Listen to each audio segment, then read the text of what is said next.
Tapon mo muna yung basura. Opo, ma.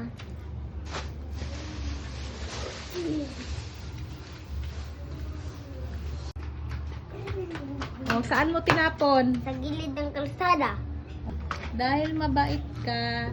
Ito, Hindi, oh, hindi. may mamon at saka pagkain. Oh. May dumi yung ano mo na. May dumi yung ano mo, yung mata mo. Punasan mo muna. Punasan mo.